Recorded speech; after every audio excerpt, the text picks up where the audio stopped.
Death is difficult, but inevitable. That's why we want to remind you that it doesn't have to be so scary. Our mission is to educate, center, and intrigue you while making tasteful humor along the way. Welcome to another episode of Home is Where the Grave Is. We are your hosts, Dulce. And I'm Unity. Join us in our journey to educate, intrigue, and center ourselves on the subject of death and what comes after. So, hello there. Hello to you, Dulce. Your And- house looks nice. Right. I like your setup. Well, I am pointing out really quick, I am in the middle of moving, so this is the best I could do. Last minute. My new house is going to be super creepy, and I love it. We're going to have to take tons of video for this to see the glow up. My, supposedly it's haunted. We'll see. Doors were opening by themselves. It's the house you always wanted. It's really, really creepy attic. So, next to the kitchen, there's a door that goes down into the basement, right? And it's like a straight drop. Like, have you ever seen that scene in Texas Chainsaw Massacre where the camera crew is like going down those stairs and they see someone at the bottom? That's what it looks like to me. I'm never coming to your house. Before you told you it was haunted. Maybe I'm haunted. So, right next to, before you go down the stairs, is this ladder, I guess, but it's like a very old-timey ladder. It's very, obviously very old. It is pinned right on the wall. Like, you can't move it, can't take it down, and it's completely vertical. But that is the only way to get up into the attic. Feels like a death trap, and I think from what I remember, the pictures that you sent me in the video, your attic is in a horrible place, just like mine. It's incredible because, you know, it's completely vertical, meaning you're going to have to hang on for your dear life to get up into the attic. And one wrong mistake, you not only fall down that stair, but then the basement stairs, and then the other set of stairs that's beneath it, all the way down to the concrete floor, kind of guaranteeing that you will die. But I'm going to do it. I want to see what's in that attic. I want to see so bad. Maybe that's the only reason I got this house, because I want to see what's in that attic. Oh, and I haven't shown you the basement. It's really creepy. We'll have fun with that. So who's your friend that's right next to you there? This is Frank. Frank. I thought we named him Kevin. His name was Frank. Frank, my bad. Well, hello, Frank. Hi, Frank. Look at that. He is our third co-host. I do dress him up. I got him on, after Halloween. So since it was out of season, I've just been using him for every other season. So Christmas, Valentine's Day, Easter. I have different outfits that I put on him. And then I put him in front of my window here so he can look at the neighbors. No one said anything. I plan on doing the same thing at my new house. Lord. Well, I've been talking directly to you, but we haven't talked to our still living listeners. Hopefully everybody's still doing good. Hope you've had a good week. Hopefully. Well, it's there's been some interesting news lately, so I'll be fascinated where it goes.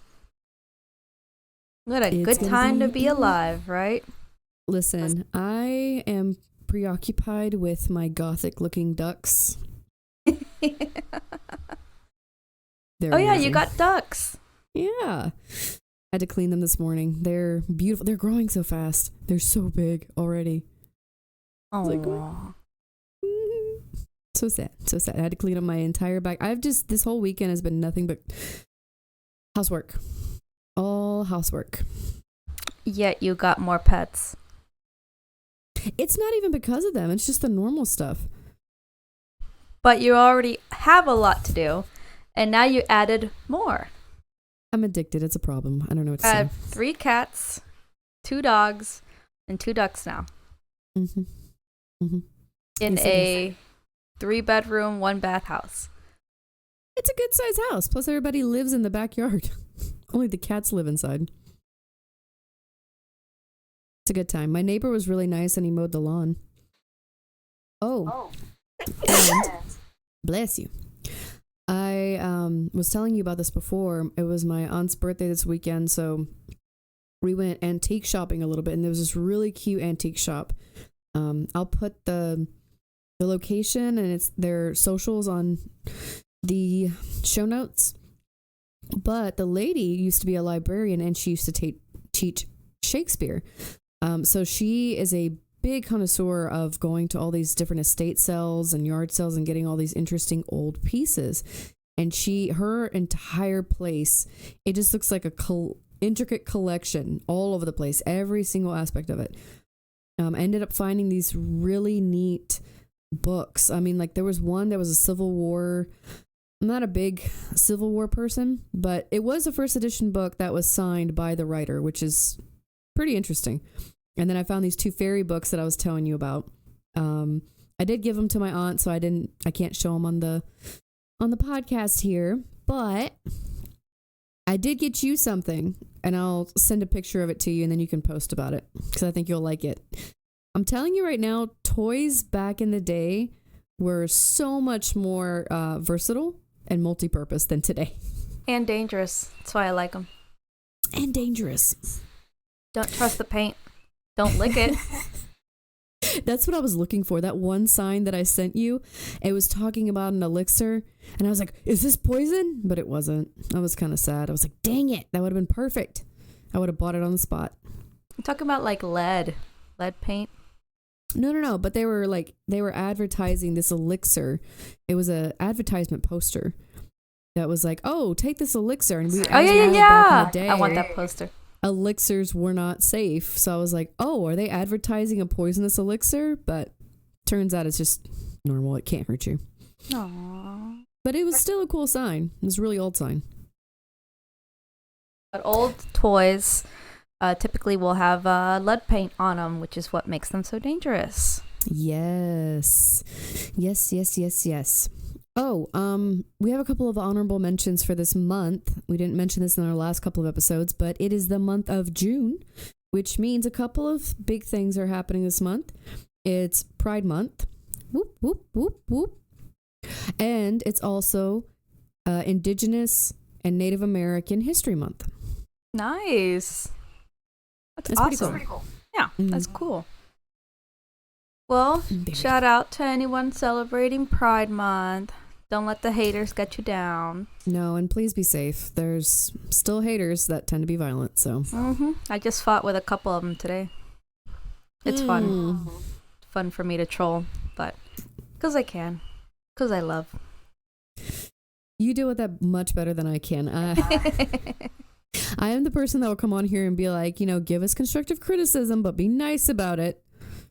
Because I have no temperament for arguing online, especially. No, I just immediately go after their mama.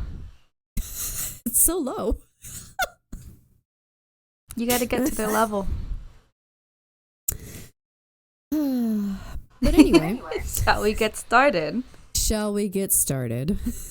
So today's episode is going to be focusing on funeral practices in the late 1800s and early 1900s, because as you've noticed before, this was the key era for some very morbid, fascinating funeral practices, because death was a psychotic child running around with a knife stabbing everybody.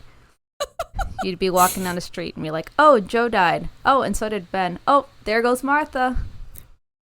So continuing on with the Victorian funeral practices and times, right? Because that's the time period for that.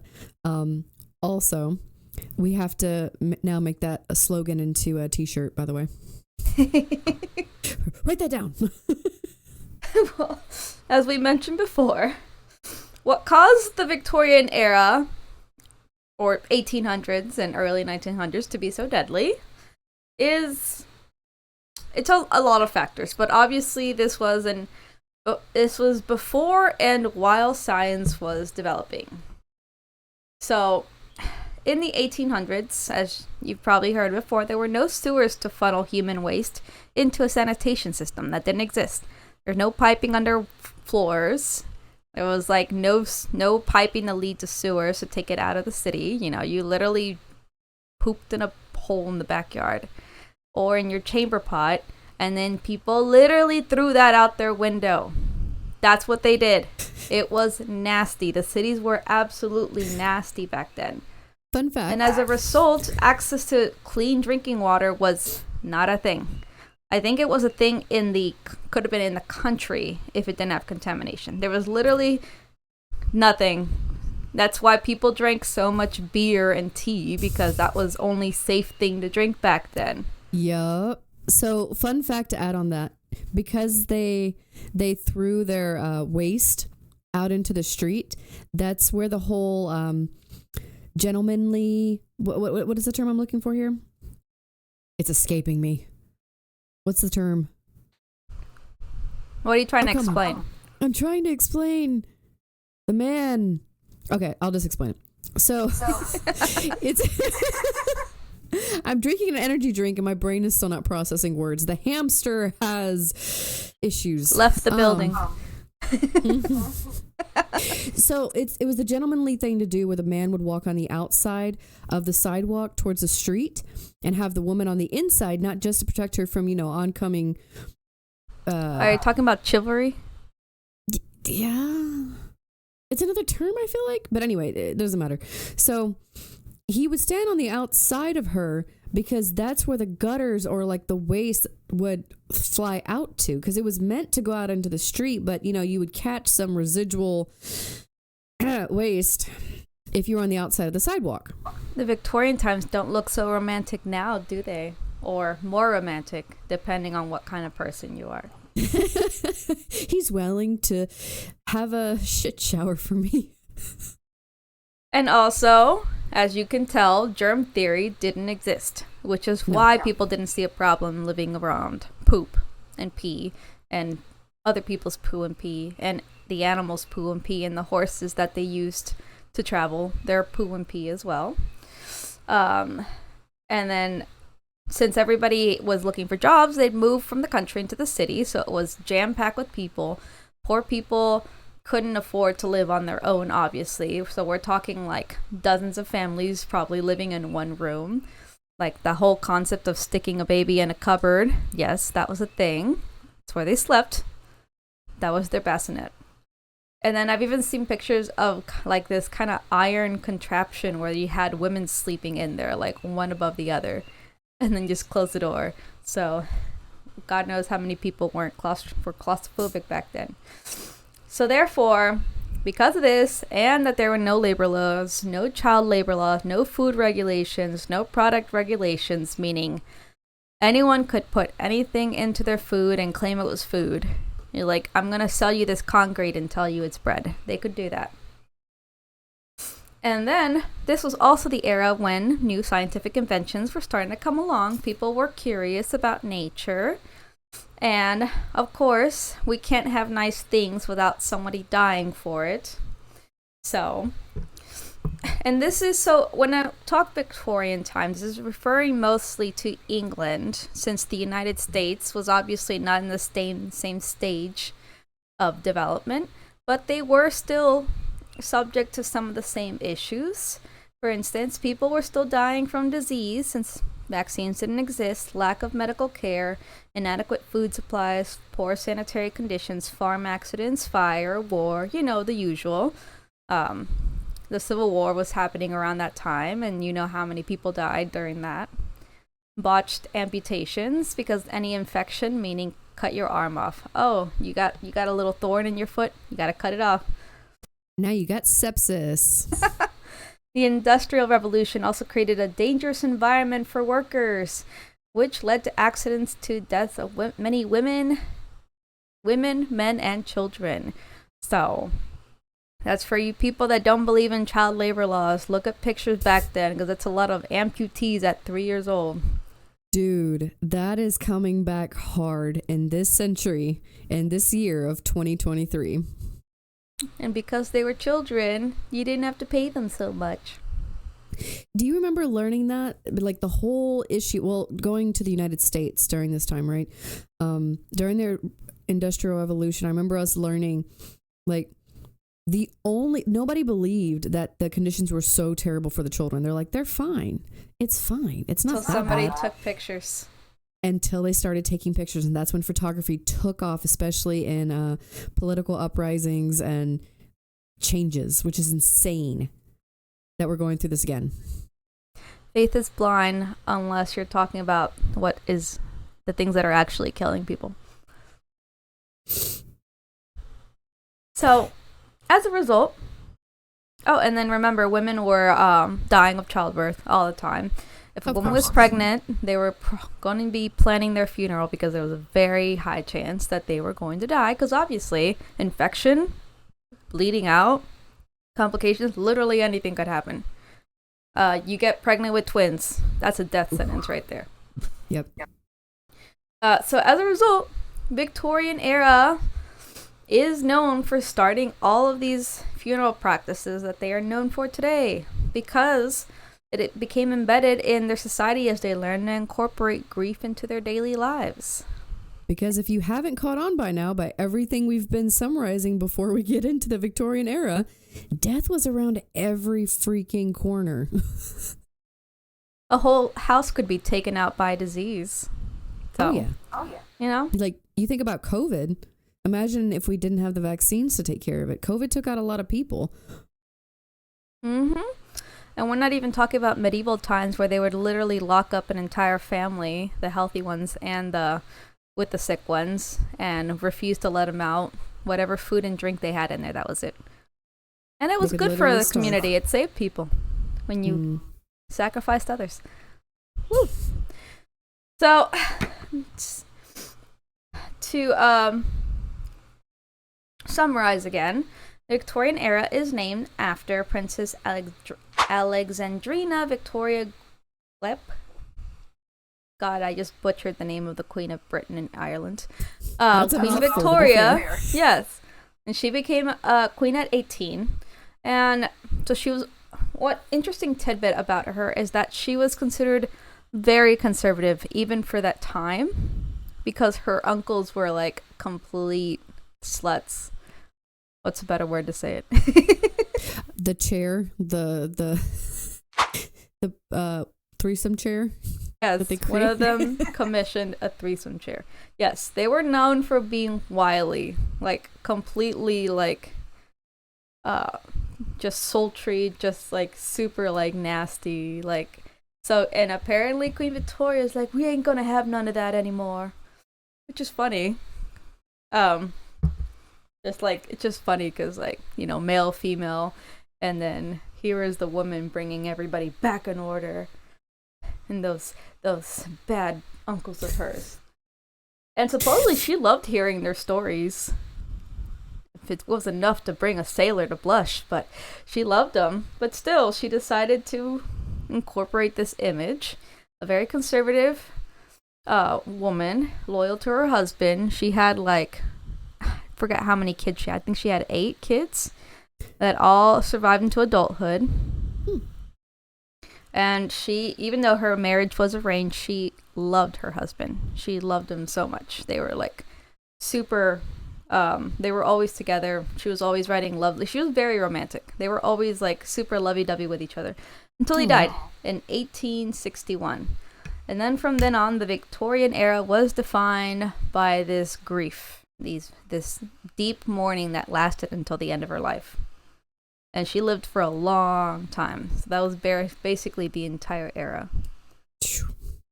And since she was the trendsetter, the person to look to, everybody had to adhere to the Victorian model that the Queen had set for them. Quote, Victorians expanded on the traditions of mourning and made them part of their highly structured system of etiquette. There was great social pressure to make grieving public, not private. This public mourning had to be practiced in accordance with the popular ideals and culture of the time. So it was popular to be in mourning. Like, my husband just died. I'm cool now. I'm so cool. God, it's so messed up. So, Natu, would you like to get to the next part? Thanks for that, Levoy. Or my husband just died. Oh, I'm so sad. I'm so sad. Putting Quick, eye drops. paint me. Quick, paint me in this pose. I don't mind me. I already had my funeral dress ready.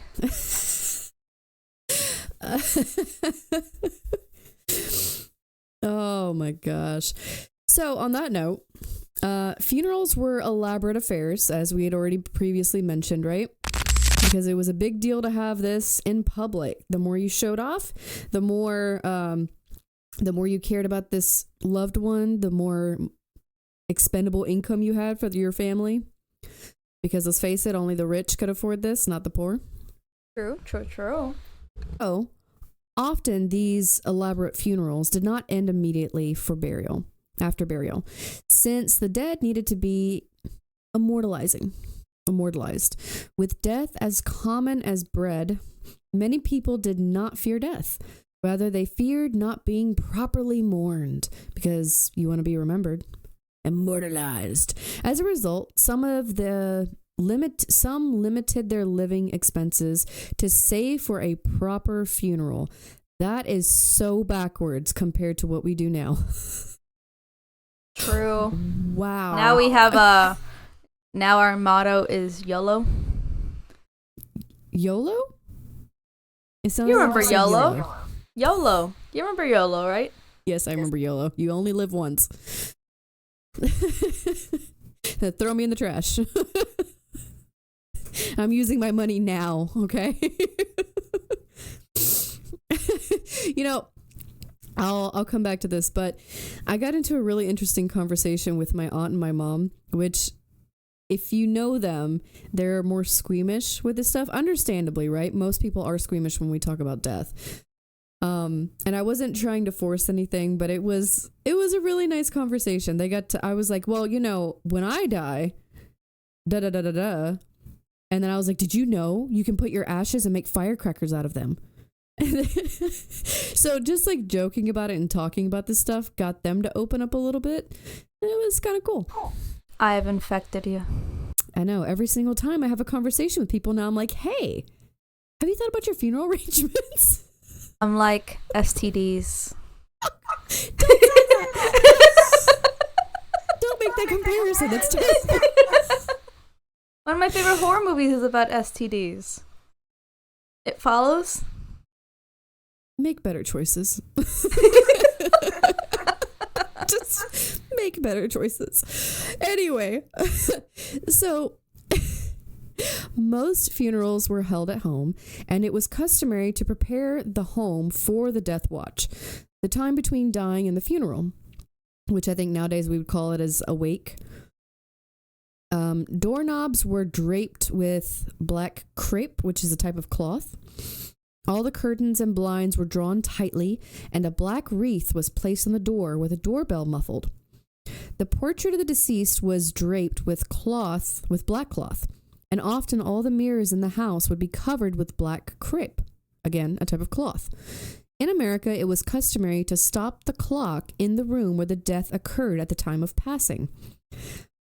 And I remember when I lived in Murfreesboro, there was a funeral home that would do all those traditional Victorian funeral practices around Halloween so people could come and see it.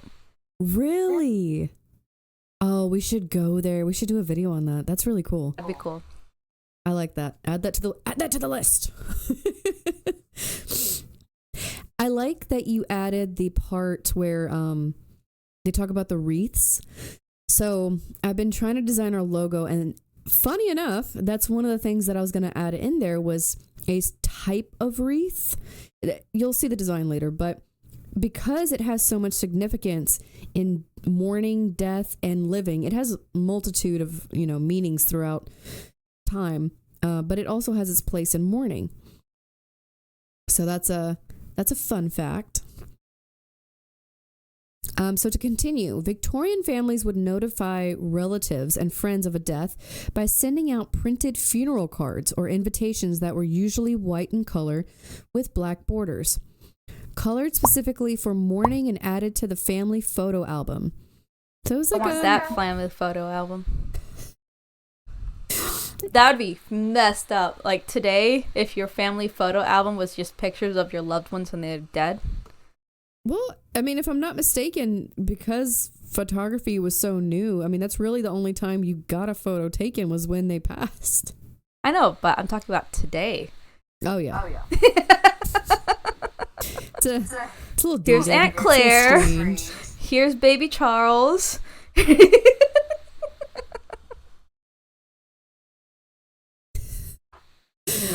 Oh, my God. So, Victorians started the tradition of laying flowers in and around the coffin while friends and family sent flower bouquets to honor the dead. Photos would be taken of the flowers as a memorial picture or made into parlor cards. Interesting. That was later sent to loved ones, again placed in the photo album, right? The morbid photo album there. Congratulations, Susie, you made the album. The show of flowers at a funeral was a visual reminder of respect and the prestige awarded to the deceased. I was going to say, what's interesting is that all of this is still done in Mexico. Oh, because like the big funerals that they have and everybody goes all out? Well, like a lot of it, like when somebody dies, you put a black ribbon over your door to alert the community that somebody has died. And then the widow will wear black, or the family members, not just the widow, will wear black. Some of them for up to a year. When my grandpa died, some of my family members wore black up until a year later. And everybody who knew the deceased would send a bouquet, a giant bouquet. We're talking about like an Animal Crossing where you see that big flower thing on a stand. Yeah. That's what they send. So they're humongous. So the bigger, that means that you're trying to show off or you really like the family, you know. Like some people would send little ones and then some people would send gigantic ones. So if you were a particularly popular person, that means your entire house would be filled with bouquets and wreaths everywhere. And all of those get buried with you. I remember you talking about that in our first episode. It's like a whole little house for that person. And everything that was given to them, like all those flowers and wreaths and everything, are like immortalized inside that. And then there, you have the name on there. Yeah, in the tomb, the catacomb. Yeah, so you either be buried with them or they will be around your coffin until they eventually decompose and die. Or if they're made out of plastic like they used to be back in the day, you can look inside the tomb and still see them just like stuck in time with the names of the family still clearly on there. I like that. You know, with Indians, we wear white to funerals. And I think it's interesting because almost, especially like European, Latin America too, I think, right? Everybody wears black to funerals. Yep. In the Americas, and then Indians, we just wear white because it's supposed to be a symbol of like purity, and it's all symbolism to help the soul move on. So it's like we're attracting good vibrations, bringing in the good vibrations, man. Well, the British didn't exactly destroy your entire culture, I guess. No, Indians, I think that I saw a conversation about that because along with everywhere else that the British colonized, Indians were the most stubborn, and they held on to their culture with an iron grip. Because I think we lost a lot of things, but not all of it. Definitely not all of it. Where else, like the way they treated Africans in Africa, they made them feel so inferior. And trust me, they still have so much of their own culture, but I think they got, I saw a video where this very educated man was speaking about, you know, how their culture has become, because they speak so many languages. Like they speak at minimum like 5 to 8 languages, and they're incredibly intelligent.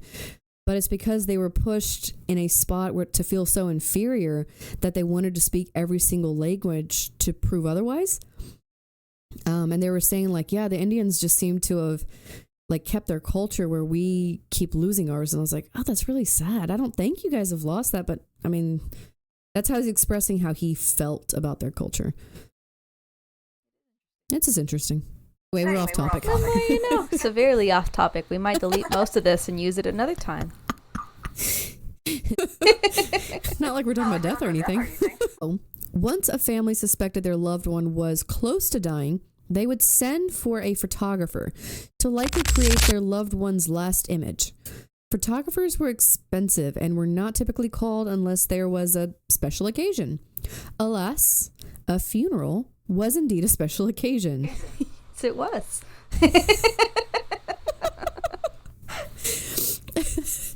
Even if their loved one died before the photographer arrived, guess what? You're still getting propped up. The family would wait to bury them since this photograph would be the only picture of them in existence. Once a photographer arrived, the families would pose with the deceased, who would often be maneuvered to appear as if sleeping or held up. Sometimes their eyes were propped open or painted over to make them appear alive. Other times the deceased was obviously dead and posed in their coffin. If the photographer took too long to arrive, the deceased would show clear signs of decomposition, such as receding lips and discoloration. I've seen a few pictures. Yeah, I've seen some of them too, and you're like, I remember we were looking through stuff sometime, and you're like, they're dead, right? I was like, no, they're not. They look alive. You're like, they're dead. Man. So, this style of photography was named post-mortem photography. Da-da-da-da. And was a popular way for families to remember their loved ones. Most of the subjects of post-mortem photography were children, who were very unlikely to make it past their first year. As we had discussed previously, if little Johnny was lucky to make it to year 1, he got his name. And so, one of my pet peeves, as I found that out because I got super obsessive over this stuff when I was younger. So apparently there are fake post-mortem photography, or not exactly fake, but the internet being what it is, they'll claim it's post-mortem photography. It turns out it really is just a sleeping baby. And then there are some myths about this contraption that was created specifically to hold dead people up, and that's how you knew it was a dead person, because this contraption was behind them. That wasn't true. That contraption existed for alive people as well. It's to help them stay still, because you needed to stay still for the photograph. And how long did the exposure take? It was like 15, 20 minutes? You'd have to stand still? The very early ones were a couple minutes long, but afterwards it was like a couple seconds, like 30 seconds, 40 seconds. They did get shorter. Okay. But that's still a long time just to be completely still, Mm-hmm. Especially babies. So it's why you see a lot of alive babies asleep in their picture to get a good picture of them. That makes sense. Or you see the mother draped in this heavy cloth and holding her 2 children to keep them still. And it creates this very creepy image because it's called the hidden mother, where you can see a figure that is completely like no face holding these 2 children, but it's completely innocent scenario. It just looks horrifying. Absolutely horrifying. Yep, it sounds it. All right. Are you ready for morning clothes and the infamous crepe cloth? I don't even know if I'm saying it right. So as a seamstress, crepe is like stiff. And that's like the point. That was the reason why it was used so much in Victorian clothing. So if you haven't noticed by now, Victorians were very fashionable, even when it came to dying and funerals. If you were dying, you best I was wearing my best dress to be dying so I could be buried in it. So mourning required fashionable mourning clothes. Deep mourning had the strictest, most simple fashion choices. This stage typically existed for the widow mourning her husband that could last up to 2 years. 2 years of mourning. Sheesh. It was only proper. The Queen Victoria mourned for 30 years. God. They're like, you had one kid, and like, Queen Victoria had 8. It's like that horrible thing all of us millennials were taught when we, and I hate it. I think all of us hate it. And it's just really racist. Let's be honest. But when we wouldn't finish our food, and then everyone would be like, there's starving kids in Africa. There's starving kids in Latin America. And you're just like, bitch, I ain't starving right now. I'm fat and being made fun of by kids at school. Stop feeding me. But that's the same thing that I envisioned for the mourning process. It's like, why do I have to wear black for 2 years? Queen Victoria did it for 30. So, and then, like I said, if she didn't, then it would be considered extremely bad taste. My husband's still alive. Well, Queen Victoria's husband's been dead for 30 years. Stop holding that over my head. Be proper. Do it for England. Anyways, so fabric had to be the deepest black. Black, black, black as your soul. Without any luster or trimmings. Appropriate fabrics for heavy wool, silk, alpaca, fiber, crepe, and other heavy fabrics. So, like, we're talking like thick. Thick. Thick as your skin. Never mind. I'm not gonna go there. Be strong for mother. Jewelry was not encouraged, and women were to wear black veils that had to be at least 3 yards. Again, that is a lot of money. Only rich people could afford 3 yards of a veil that you couldn't wear as like an actual dress afterward. After 6 months, the veil could be thrown back. So we're talking, what is that movie that I love so much? The Black Widow? No. Lady in Black. Yeah, that's how they looked. Creepy as hell. A black veil in front of their face all the time. Within each stage of mourning, the mourning attire also changed. For instance, the second change of mourning allowed for some jewelry and white collars. And the mourning dress in Victorian era goes simply beyond wearing black, obviously. It triggered an entire response in the rules of fashion, bringing peace to some and striking a chord to others. Its rules brought order to an otherwise unstable time. It also exploited pockets and costly expenses. Most of all, mourning dress served as a tangible reminder of what notoriously is hardest to express, the loss of a loved one. So when more than... Oh, go ahead. What were you going to say? Okay. So... Excuse us, folks. We're having a little bit of lag time. But something that I was reading about is that it was so important also to be so expressive because it was kind of a social taboo. Like, you didn't talk about your feelings. You didn't verbally express this stuff. Unless you were a poet, you just didn't talk about it. So in order for you to still express it, this was your way to do that. Yeah, we should have all done like Edgar Allan Poe and drank ourselves to death. That's how you express it. I feel like that's not the answer. That's like an AA meeting recommendation right there. Please He's seek considered help. the Victorian dude. He is. For a reason. Well, didn't he have a quote? Okay, correct me if I'm wrong. You know, I'm not an Edgar Allan Poe expert here. But didn't he have a famous quote that said, "I've lived in my head so long that I got lost or I went insane," or something like that? I have no idea. Anyway, I'll find the right one. The Raven. Put it out there. It'll be right here. So when more than one death occurred in a family, and with little space between them, mourning clothes could inevitably be worn for several years non-stop. Lord. He lost 3 children in one row. That's 2 years for each child. So, as normal clothes were put away, they would often be out of fashion by the time the mourning period was over. So you either had to remodel all of your closet or throw away the whole thing because it was out of fashion. You cannot wear things that are out of fashion. No. Can't do it. No can do. It's taboo. I hope they had a recycling process because that is so much fabric. That is I think so it much goes money. to poor people. Oh. So Goodwill did exist back in the day.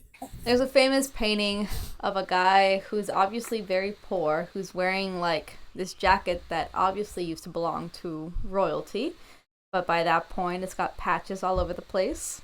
So you can tell this is like, you can tell this was a hand-me-down, and apparently people who were very good workers. They would receive hand-me-downs from royalty, it's just it sucks. It's terrible. It sucks. Not even like a good hand-me-down. It's like all ripped up and stuff. I remember getting hand-me-downs growing up, and a lot of the times I would be really excited. I was like, "Ha! You're giving me this really like dope clothes, like shirts and pants, and I'm the sucker." Okay. Haha, sucker! You paid for this. I didn't. It's free to me. So after the funeral, it was up to the individual as to whether they wanted to wear full mourning clothes or not. If you did, then you had to stick to its strict rules, which meant not going out to dances, dinners, afternoon teas, etc. Go watch your poor people getting beat for fun. You couldn't do any of that. What? So if you couldn't do without your social delights, it was better not to wear mourning at all. These rules applied to distant relatives, not immediate family members, who were encouraged to enter long periods of mourning. My God, by the time you came back into society, it was like a literal reintroduction into society. You have been taken out for several years.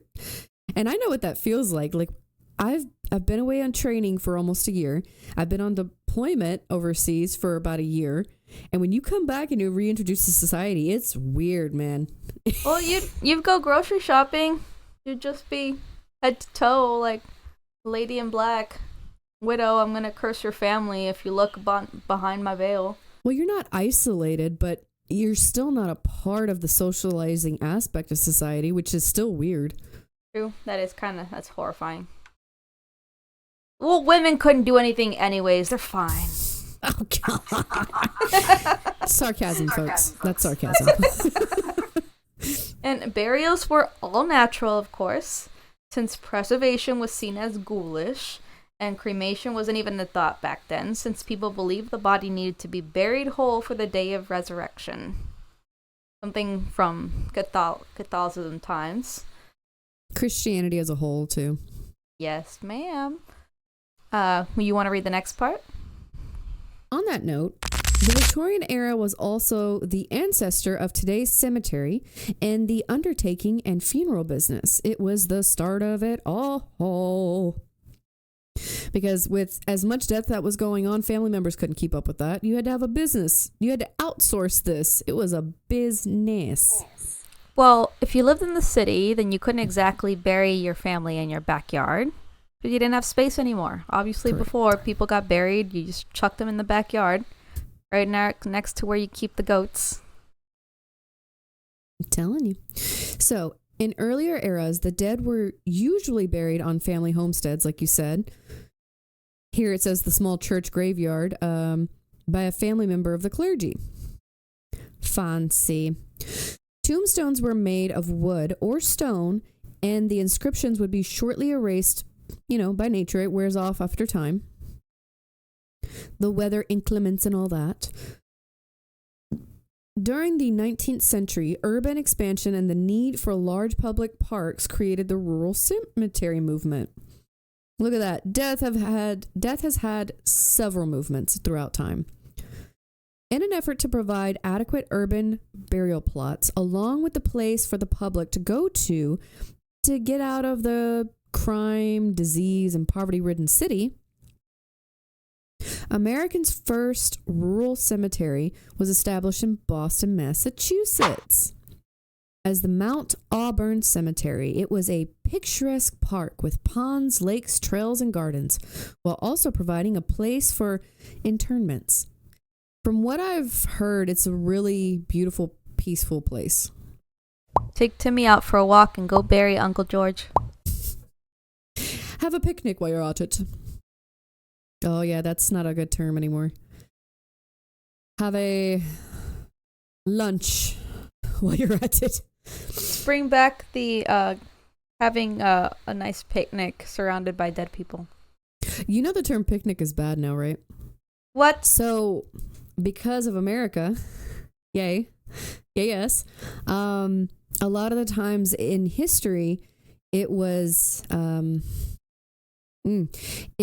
written down that when there were public lynchings of Black people, families would get together and gather a picnic to go watch the lynching. Well, they also have picnics for good things too. Yes, but just like many things that get ruined by racism, hatred, and bigotry, this is one of those things that got ruined because of them. Just like the symbol for the Nazis was originally, when you flip it the other way, a beautiful symbol of love, hope, and prosperity from Indians, but because of a jerk off that decided to take it because he wanted to have his ulterior motives of the complete race. So on that note, with the beautiful strolling graveyard, it was also a time that tombstones were becoming more and more elaborate. Many were created from the granite, marble, and bronze, engraved deeply to last a lifetime. Elaborate sculptures became the norm, such as sculptures of sleeping cherubs over the tombs of children, which are cherubs, tiny babies with wings, supposed to be angels. Also, the profession known as undertaking or funeral directing was born. Da, da, da, da. You want to carry on with the Edwardian funeral practices?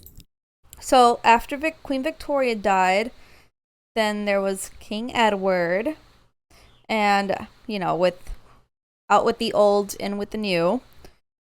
And so during the first 2 years of the Edwardian era included two national events of great contrast: a royal funeral and a coronation, meaning Queen Victoria's death and the coronation of King Edward. So just like the Victorian era, when somebody died, among your personal grief, there are also rituals to follow, like a mourning etiquette. After someone in your family died, you would write to all your friends and relatives on black edge paper. Didn't need to be a full letter, just a short note stating the event. And invitations were sent to the funerals. Funerals out in a couple days. If you were a friend or relative receiving the death note, when you should personally call at the house of the deceased to offer your sympathy and offer your services. The offer of services was especially expected of men because they could often provide practical help to the bereaved. From the hour of death until the funeral, the family of the deceased would rarely be seen out on the street. The family would not organize the funeral themselves. A reliable and trusted male friend would do things such as arrange the funeral day, the burial or cremation, and find an undertaker. A female friend would order mourning clothes for the family. The only thing the family really did was to arrange the seating plan at the funeral and also arrange carriages for their closest friends. That's really nice. That takes a lot of stress off of the grieving family. Yeah, it's actually really nice. It is. And if you did not know the deceased person well, you could send your calling card with the word sympathy written across it. Thoughts and prayers. Thoughts and prayers. Going back to the oh my gosh, Queen Charlotte with George, and she's talking to all of their kids, all their 15 grown kids, and she starts talking about one of her children that passed away, and her that child's significant other was there, and she's just rattling on about them. She's like, well, now the heir of the throne is gone, and he starts crying. She was like, sorrows, prayers. The only heir to the throne is dead.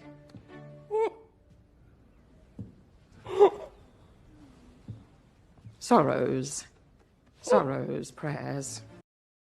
So, formal offerings were usually sent to the house on the day of the funeral, If you were a close friend, you might bring some loose cut flowers. So no longer was the giant wreaths to show how much you loved or wanted to show off or wanted to be more popular. Wreaths. Postmortem was still a thing because it continued to be popular until the 1930s when death finally stopped being an everyday encounter. You know, with the invention of cars, now there were just people getting trampled in the street by cars instead of horses. So it just was a new way to die. This went side to side with spiritualism, a movement where the living attempted to come into contact with the afterlife or the spirit world. All this became after the Edwardian era and continued for a while. So, like I said, spiritualism is a movement where the living attempted to come in contact with the afterlife or the spirit world. This included seances, capturing spirits in photography, and the rise of spirit guides. With the constant deaths of family and friends, people yearned to know there was a way to continue being connected to their deceased loved ones, or that someday they would meet again. How beautiful. Well, I mean, it was a time of a lot of trickery and people pretending to be possessed and emitting ectoplasm, so it was a lot of lies and deceit, and people learned to manipulate photography to make it look like they captured a ghost. It turns out it was just a double exposure.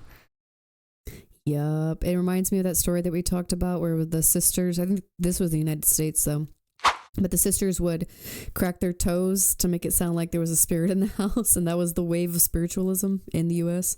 But still, I would have loved that. You know, just for a moment, believe in magic. Believe there's something else out there. That's fair with all the disparity around everyone. I mean, why not have an imagination that is outside of our current reality? Exactly.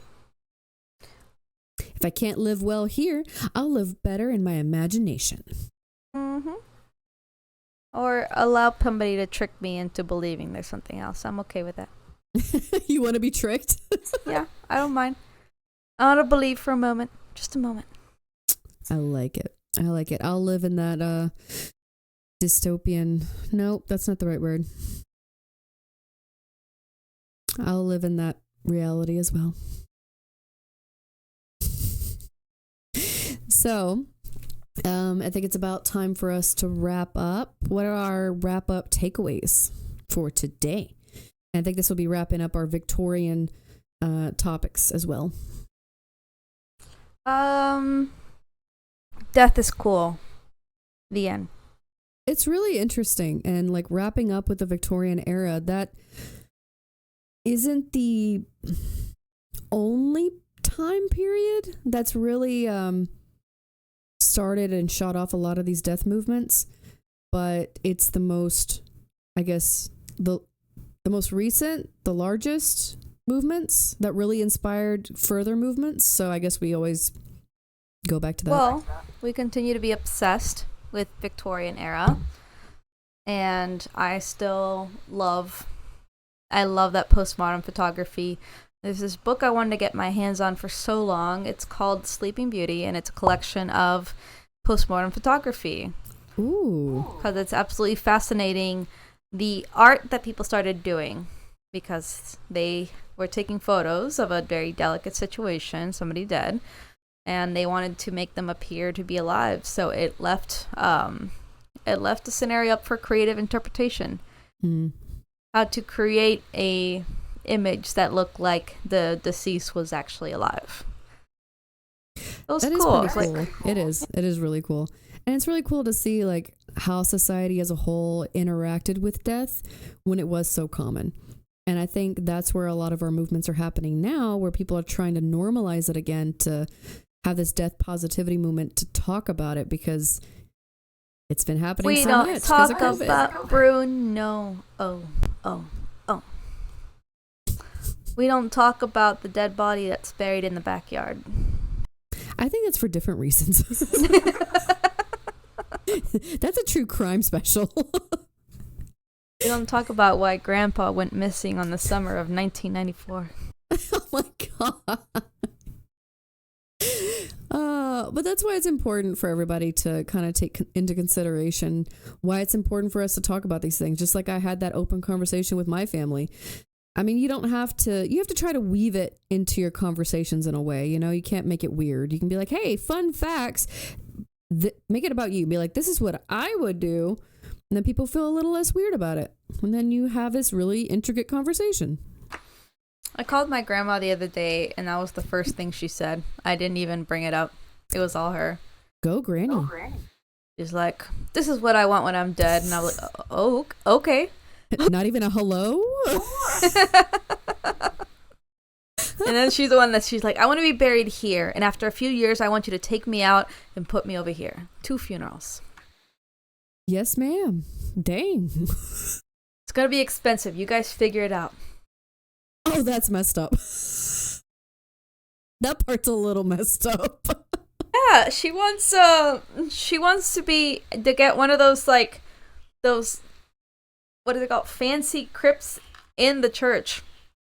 Like in like our main church in our town. So like those are the expensive ones. Like they have it right up there by the altar. It's like Granny wants the goods. Ma'am, did you save up for this? Or are you just going to financially burden your entire family? Respectfully. She wants everybody that goes to church every Sunday to read her name right then and there. Every time they kneel down to pray the Lord, they like, Granny was buried here. You plebeians. You plebeians. Well, go Granny for being so open and honest. Yay. I think she said she already had like a spot. Oh, nice. If they planned for this. Oh, well, good. I was like, damn. Remember when we said you do without to plan for your funeral? I wonder if this is what they were talking about. Maybe. Well, it's no different with my family. I think all of them have plots. They bought their plots years ago. And I was like, guys, I haven't even started saving for retirement. I think it's about time to wrap this up. Dulce, you want to do the honors? That's why our mission is to bring you the material and immaterial resources to help soothe some of your fears and grief. Don't forget to follow along for every new episode every Monday on all major podcast platforms such as Spotify, Apple Podcasts, Google Podcasts, and many more. Now we're on YouTube, so you can even watch us. At home is where the grave is. If you enjoy listening, then please hit that subscribe button and hit that little notification bell, okay? That way you don't miss any of our episodes. If you have questions, want to pique your morbid curiosity, then visit our socials on Facebook, Instagram, and TikTok. You can even email us at sweetprogressinc@gmail.com. Send us some of those interesting, weird stories. We want to hear about it. Maybe we'll even talk about it here. Don't forget to get some merch on your way out at our Etsy shop, Delicate Death. Until next time, stay alive.